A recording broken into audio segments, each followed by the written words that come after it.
Ikhwan fillah azza wa muslim yang saya hormati. Mereka juga Syiah Rafidah selalu memberikan berbagai macam kalimat-kalimat yang zukhrufal qawli gharura, yang samar-samar dan menipu. Seperti kalimat yang selalu dibahas oleh mereka tentang wasiat.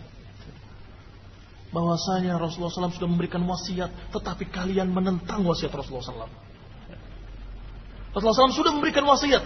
Beliau menyatakan di Ghadir Khum bahwasanya alilah setelahku, bahwa alilah demikian-demikian. Yang menjadi khalifah maksudnya. Ketika saya cari riwayat-riwayatnya apa benar? Kalau benar, kita akan bertanya, apakah ini diketahui oleh para sahabat atau tidak? Ternyata riwayat Ghadir Khum yang paling sahih hanya ucapan Rasulullah SAW yang menyatakan taraktu fikum syai'aini, aku tinggalkan di kalangan kalian dua perkara.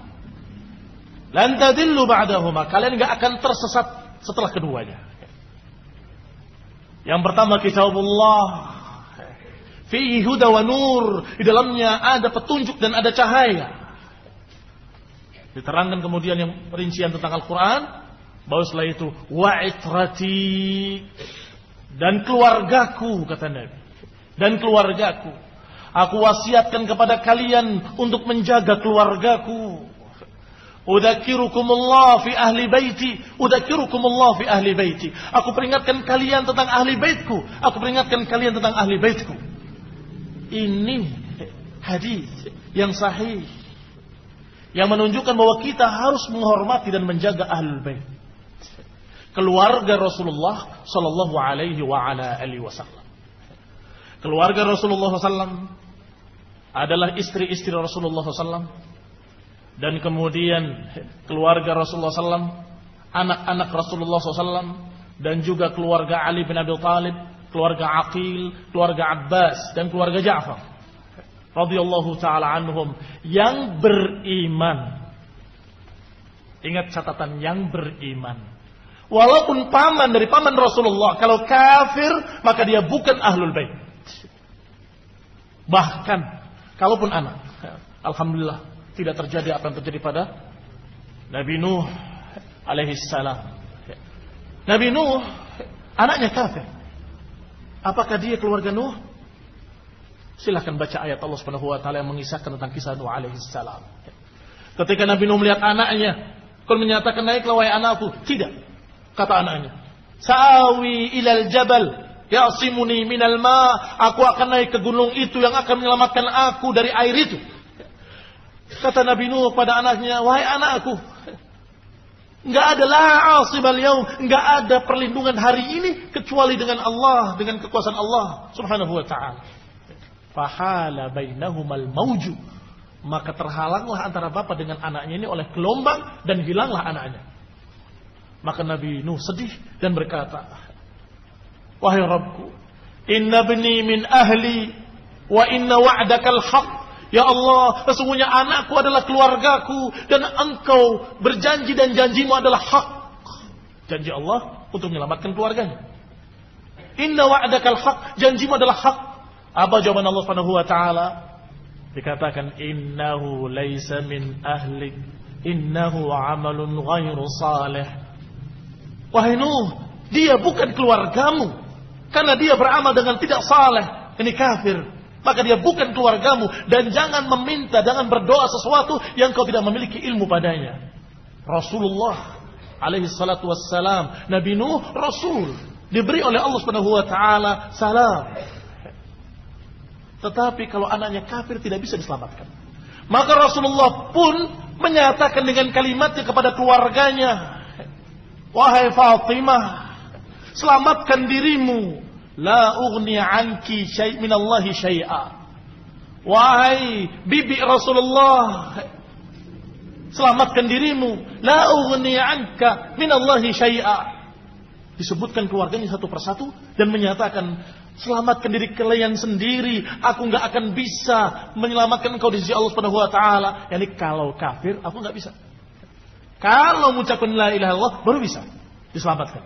Tetapi kalau tidak, la ughni anki minallahi syai'a, diucapkan satu persatu nama-nama keluarganya dan menyatakan selamatkan diri kalian, selamatkan diri kalian, selamatkan diri kalian. yakni berpeganglah dengan tauhid dan jangan syirik, jangan kafir, jangan keluar dari Islam, karena aku nggak akan bisa membela kalian. Sehingga kalau dikatakan itrati udzakirukumullah fi ahli baiti, aku peringatkan kalian untuk menjaga keluargaku. Maknanya keluarga Rasulullah SAW yang mukmin, yang beriman. Sudah sebutkan tadi istri-istrinya, anak-anaknya, dan keluarga Ali, keluarga Ja'far, keluarga Aqil, keluarga Abbas radhiyallahu taala anhum, semua itu adalah ahlul bait. Demikian dalam tafsir ayat Allah Subhanahu wa taala yang bicara masalah ini, sebagaimana ucapan Ibnu Katsir rahimahullah bahwa tafsirnya adalah semua orang yang tidak berhak menerima sedekah. Karena ahlul bait tidak boleh menerima sedekah, yaitu istri-istrinya, anak-anaknya, dan kemudian keluarga Aqil, keluarga Ja'far, keluarga Abbas dan keluarga Ali radhiyallahu taala anhum. Hanya saja seperti biasanya mereka Syiah Rafidhah memiliki syubhat lain.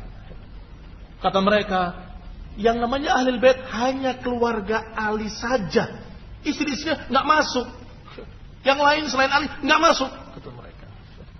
Dibawakan riwayat dalam riwayat Tirmidzi, yaitu Rasulullah SAW menyelimuti Ali, Fatimah, Hasan dan Husain dalam satu selimut dan menyatakan kepada Allah Subhanahu wa taala, "Ya Allah, sucikanlah, inilah keluargaku, sucikanlah keluargaku." Istrinya di sana menyatakan, "Ya Rasulullah, bukankah aku juga termasuk di dalamnya?" Yani mau ikut di dalamnya. Jangan. Tunggu di tempatmu. Diamlah di tempatmu. Engkau dalam kebaikan. Sebagaimana biasanya membaca dengan hawa nafsu, langsung menyimpulkan, berarti gak masuk dalam hadis ini. Ya kan, ini hadis kalian wahai Ahlus Sunnah, dalam kitab kalian. Iya, memang dalam kitab Ahlus Sunnah kaum muslimin dan kaum muslimin mensahihkan. Tapi apakah kalian berpura-pura bodoh bahwasanya istri Rasulullah SAW dengan Ali tidak mahram?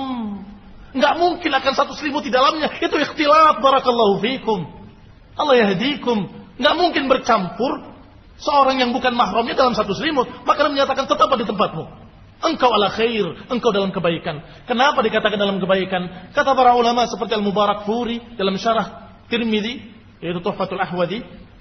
Kata Mubarakfuri rahimahullah bahwa Rasulullah SAW menyatakan demikian karena ayatnya tentang mereka, para istri Nabi. Maka Rasulullah SAW menginginkan yang ini juga masuk. Ya Allah, ini juga ahli baitku.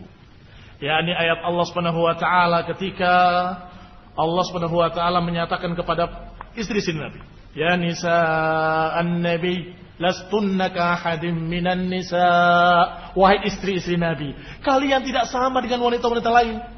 Hendaklah engkau begini, hendaklah engkau begitu. Disebutkan, diajarkan dengan hijab, dengan ini, dengan itu. Sampai di akhir ayatnya Allah katakan, "Innama yuridullahu liyudhiba ankumur rijza ahlal bait." Kami perintahkan pada kalian wahai istri-istri Nabi dengan perintah-perintah tadi adalah agar Allah mensucikan kalian wahai ahlul bait. Siapa yang dimaksud? Jelas. Yang dimaksud adalah para istri-istri Nabi. Berkata lagi mereka, tapi kan domirnya domir mudzakkar. Yutahhirukum. Harusnya kalau perempuan yutahhirukunna. Sok pintar bahasa Arab. Dikatakan oleh Allah Subhanahu wa taala kalimat ya nisa'an nabi lastunna ka ahadin minan nisa, sampai akhirnya sangat jelas. Adapun kalimat liyutahhirukum ahlal bait, karena domirnya bukan kembali kepada nisa tapi kembali kepada ahl. Dan ahl adalah mudzakkar dan dia masuk di dalamnya keluarga termasuk istri. Bahkan dalam bahasa Arab ketika menyatakan istrinya menyatakan dengan kalimat ahli. Saya bersama ahli. Naam. Apa maknanya? Istrinya. Tetapi lafadznya lafadz mudzakkar. Maka ketika Allah mengawali dengan kalimat ya nisa'an nabi lastunna, maka dhamir mukhatab jamak. Karena yang diajak bicara mukhatabat adalah mereka, para wanita. Tetapi di akhirnya yutahhirukum karena ahlal bait, menyatakan bahwa nisa'an nabi adalah ahlal bait dan ahlal bait mudzakkar. Alhamdulillah, semuanya sudah dibahas oleh para ulama. Karena syubhat-syubhat Syiah kalimat-kalimat yang bersayap dari Syiah adalah kalimat-kalimat kuno, sudah lama, maka alhamdulillah semuanya sudah dibantah. Tinggal mau membaca atau tidak.